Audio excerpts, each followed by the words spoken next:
If you like storytime vibes, hit subscribe and let's dive in together. I never thought I would say these things one day, but if I don't get it off my chest, I might lose my mind.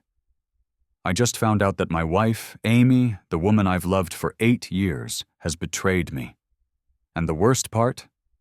She did it with the very friend I once called my brother. That feeling, it's like someone sucked all the air out of the room, leaving me to suffocate in my own trust. 3 years ago, Mike came to Canada as a refugee. I was the first person to reach out and help him. I gave him a temporary place to stay, helped him find a job, introduced him to my friends. I once told him, "You're like a brother to me, Mike." He smiled, shook my hand, and said, "You're the first person who ever believed in me. If I had known that same hand would one day take away my happiness, I would have never reached out." Amy and I used to talk about cheating. She always said, "If I ever did that, you'd know instantly." I laughed and said, "I'm smart enough to catch you." But when it finally happened, I didn't feel smart at all, just stupid and blind. It all started the night they went to a Lil Wayne concert.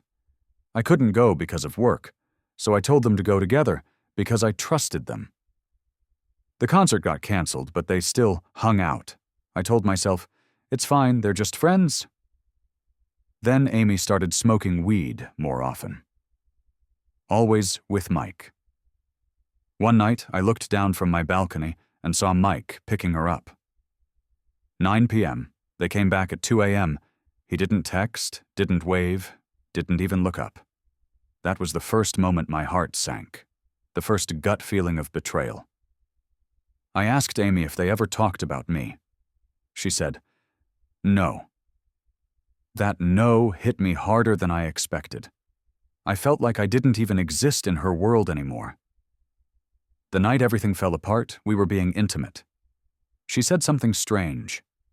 Something that didn't sound like her, more like a phrase borrowed from someone else. It made my stomach turn. I tried to ignore it, but it kept echoing in my head. I couldn't sleep.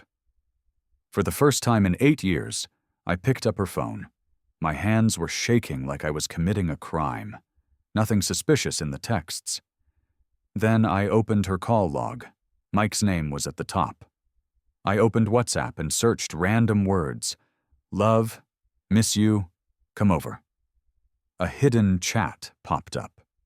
The first message was a photo of her birth control pills, captioned, "Breakfast of Champions." The second one shattered me completely. "If you want to smell me, smell that condom on the floor." I read it again and again, hoping I'd misread it. But I hadn't.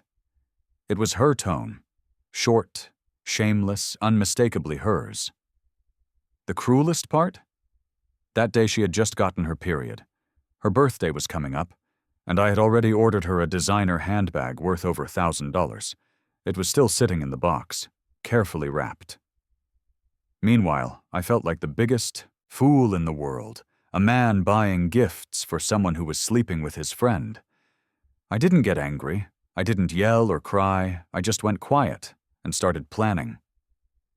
The next morning, I made her coffee like usual, kissed her cheek, told her I loved her.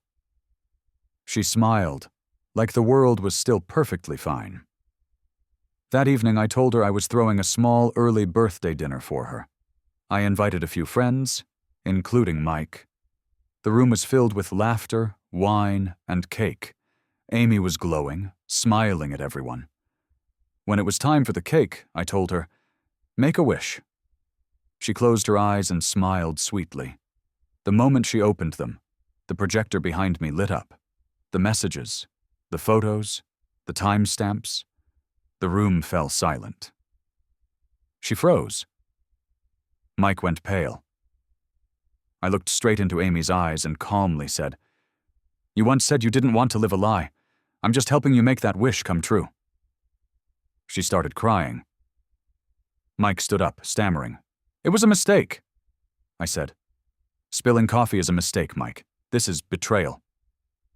Then I handed Amy her gift box. She opened it, stared at the designer bag inside. I said, "This costs more than your loyalty ever did. And then I walked out. A week later, I filed for divorce. No arguments, no begging.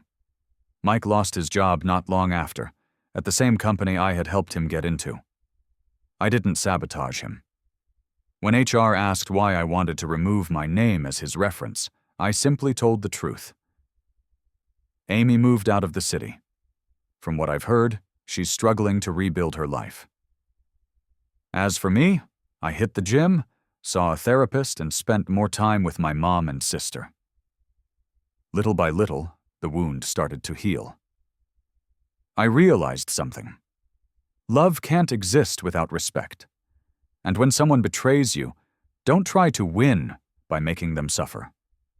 Win by not letting them destroy you.